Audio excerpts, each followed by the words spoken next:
Olá pessoal, bem-vindos ao programa Entendendo a Nova Lógica Financeira. Por aqui você vai compreender mais sobre as inovações que estamos vivenciando no mercado financeiro e também vai entender como sobreviver a todas essas mudanças. Antes de mais nada, não se esqueça de deixar seu like aqui no vídeo, fazer inscrição no canal e também ativar as notificações, porque assim você vai saber sempre quando a gente tiver vídeo novo sendo publicado aqui semanalmente. E é importante a gente pensar, falando desse tema especificamente, que além das conhecidas preocupações com o resultado financeiro e a operação de uma empresa, os executivos e também os investidores têm cada vez mais olhado e voltado a atenção para outros aspectos dos negócios, sobretudo relacionado ao impacto de suas atividades na sociedade e no meio ambiente. Essa preocupação ela vem ganhando destaque e dando impulso a diferentes formas de avaliar a sustentabilidade de uma companhia, por meio das análises de elementos agrupados na sigla ESG. ESG significa Environmental, Social e Governance. Traduzido no português, meio ambiente, social e governança corporativa. A gente tem que pensar, pessoal, que inclusive essa é a pauta que o mercado está falando muito a respeito.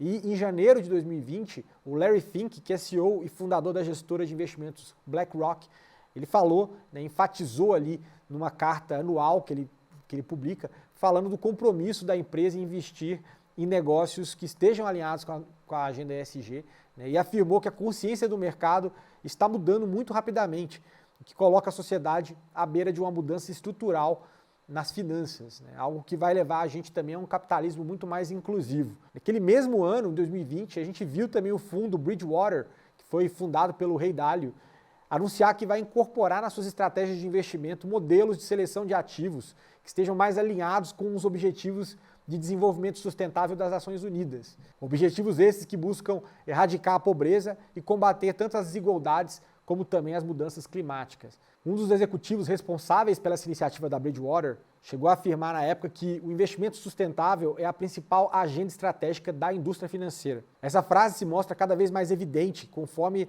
mais empresas de diferentes setores se movimentam para realizar esses questionamentos no seu núcleo estratégico e promovem mudanças, algumas inclusive motivadas por cobranças de seus acionistas. Atentos às várias demandas e desafios que esses novos contextos vão trazer para as pessoas e para as empresas, a gente já começa a ver alguns empreendedores dedicando seus esforços na criação de fintechs que desenvolvam soluções alinhadas com esse propósito junto aos seus consumidores, nesse caso, modelos de negócio B2C, ou que auxiliem também as empresas no atingimento de suas metas voltadas aos critérios de ESG, nesse caso atuando no modelo B2B.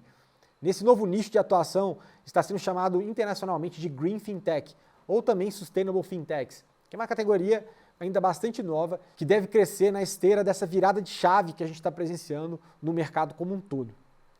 De acordo com a consultoria holandesa Dealroom, a maioria das fintechs europeias dessa vertente, elas iniciaram as atividades depois de 2019.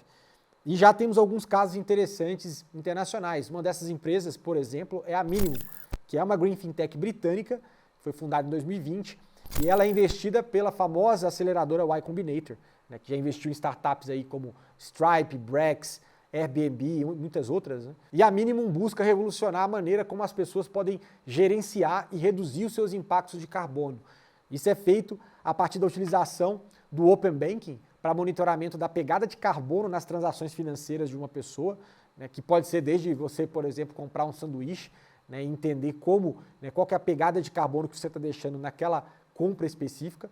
E essa informação acaba servindo como base para um tipo de treinamento personalizado que a Minimum entrega e cria para você, que te ajuda a reduzir as suas emissões e a sua pegada de carbono no teu dia a dia. E isso vai, essas dicas que eles dão, vão desde mudança de comportamento até sugestões de lugares para você realizar a compra, onde você consiga efetivamente reduzir esse impacto e neutralizar essas pegadas de carbono. Por fim, a startup também ajuda você a neutralizar as pegadas de carbono restantes, que porventura você acaba deixando. Então ela permite que você invista dinheiro em projetos que possam fazer essa compensação de carbono, e são diferentes projetos ao redor do mundo disponibilizados na plataforma deles. Outra fintech que tem uma proposta parecida é a francesa Helios. Ela recebeu um investimento, inclusive, da aceleradora Plug and Play, que é lá do Vale do Silício, e além do monitoramento de pegada de carbono por transação financeira, ela também oferece uma conta digital com um cartão de débito que é atrelado a essa conta, e ele é feito de madeira. E tem um custo aí de 6 euros mensais, sem nenhuma taxa escondida, como a empresa gosta de reforçar aí na sua comunicação. Além disso, é possível aplicar os recursos depositados na sua conta em projetos climáticos, como energia renovável e também remoção de carbono. Dezenas de outras empresas similares estão surgindo, como a Greenly, a Crucial, a Creed, a Mito, a Bank, dentre muitas outras, que são uma representante dessa primeira onda de Green Fintechs aqui, né, globalmente falando. Aqui no Brasil, o movimento ainda engatinha, né? Por aqui a gente tem o ecossistema de Green Fintechs numa fase muito inicial, mas que tem um potencial de crescimento muito interessante, né? Quando a gente começa a pensar na distância que a gente tem que percorrer para melhor endereçarmos aí as questões ambientais, sociais e de governança corporativa. O lado bom é que, apesar de muito inicial esse movimento, a gente já tem alguns casos de Green Fintechs no Brasil que estão ganhando terreno. Em 2020, por exemplo, foi fundada a Moz Earth, que é uma startup que acredita que o desenvolvimento de um novo mercado de crédito de carbono é a forma ideal de impulsionar a mudança do cenário de aquecimento global, estimulando pessoas e empresas a comprarem crédito de carbono. E, por consequência, eles vão fazer com que os maiores poluidores neutralizem suas emissões, o que ajuda a equilibrar um pouco o planeta. Dessa forma, quanto mais empresas comprarem crédito de carbono, mais caros eles ficam e mais rentáveis serão os projetos ambientais. E mais próximo a gente vai estar também do objetivo da Fintech de tornar a atividade poluidora mais cara, refletindo um verdadeiro impacto no planeta para operacionalizar esse processo. Para operacionalizar esse processo, a Moz Earth desenvolveu o primeiro token de crédito de carbono verdadeiramente global, que oferece facilidade, transparência, escala global e segurança para a compensação das pegadas de carbono. Esse token ele foi batizado MCO2 e ele está listado e pode ser adquirido nas corretoras nacionais, como o mercado Bitcoin, Flow, BTC, além de estar presente também na exchange internacional Uniswap. Aqui no país a gente tem outro exemplo de fintech dentro dessa pegada, que é a BVM12, uma plataforma que conecta empresas com impacto positivo e investidores com propósito que valorizam as premissas ESG. O projeto está sendo desenvolvido em parceria com o Banco Maré, que nasceu lá na comunidade da Maré, no Rio de Janeiro. A sigla que dá nome à fintech vem da Bolsa de Valores da Maré e o número 12 é a quantidade de projetos que a plataforma deseja listar a princípio. A BVM12 utiliza a tecnologia blockchain Corda da R3 e é uma das empresas que se inscreveu para o primeiro ciclo do sandbox regulatório da CVM. O objetivo é possibilitar que os projetos de impacto tenham uma alternativa a mais para a obtenção de recursos para os seus negócios, sendo que o valor de cada oferta não deve exceder a cifra de 10 milhões de reais. Recentemente foi realizado um estudo muito interessante sobre esse tema pelo LAB, que é o Laboratório de Inovação Financeira, que possui diferentes parceiros institucionais de peso, como a CVM e o BID, que é o Banco Interamericano de Desenvolvimento. Eu tive a chance de contribuir diretamente com esse material, e ele mostra um panorama geral desses players no Brasil.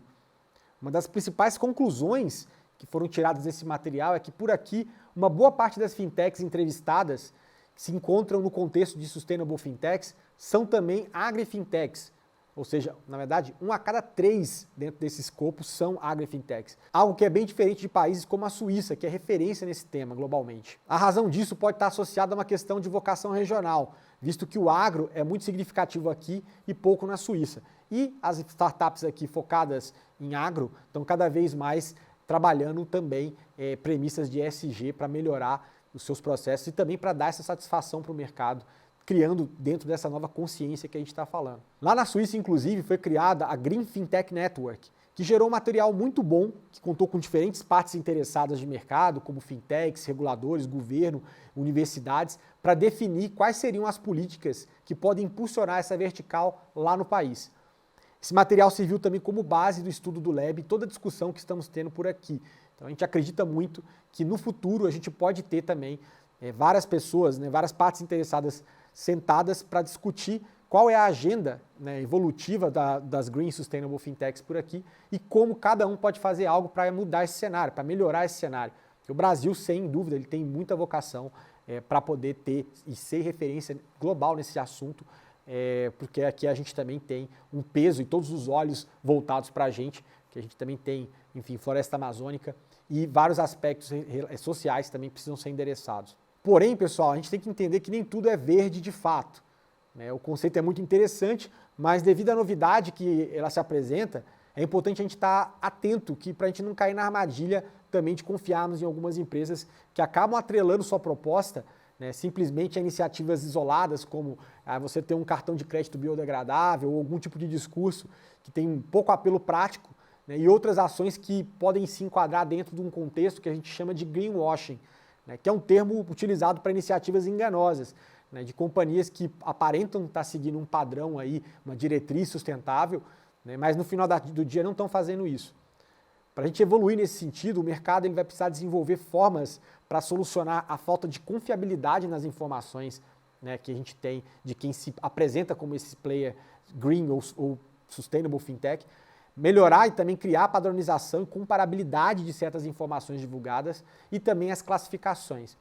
Esse é um movimento natural de amadurecimento desse nicho, né, e que ajuda também a gente separar os casos concretos das iniciativas falsas. Somado a esse contexto de evolução das práticas corporativas sob o prisma do ESG, é importante ver também que a pandemia é um fator que acabou por nos testar enquanto sociedade, que precisa equilibrar diferentes necessidades, medos e anseios em momentos extremos. Em uma outra carta publicada pelo Larry Fink, da BlackRock, em janeiro de 2021, ele descreve essa situação de uma maneira muito interessante. Ele diz que a pandemia apresentou uma crise existencial de tal magnitude, um lembrete tão forte da nossa fragilidade, que nos levou a confrontar uma ameaça global das mudanças climáticas de maneira mais enfática e também a refletir como, a exemplo da pandemia, elas podem transformar as nossas vidas. Sem dúvida, a gente está diante de uma grande transformação na forma de fazer negócios daqui por diante. Sendo esperado que as fintechs também venham a ajudar a tangibilizar cada vez mais essa visão, através da aplicação de formas inovadoras para resolver essas questões. E essa é um tipo de jornada, pessoal, que está apenas começando. Espero que tenham conseguido entender um pouco mais sobre esses novos players que estão trazendo uma diferente consciência para o mercado financeiro. Não deixe de dar o seu like aqui no vídeo, de fazer sua inscrição no canal, ativar as notificações para ser informado sempre que a gente tiver novos vídeos com assuntos como esse aqui no canal. Um forte abraço, pessoal, e a gente se vê na próxima.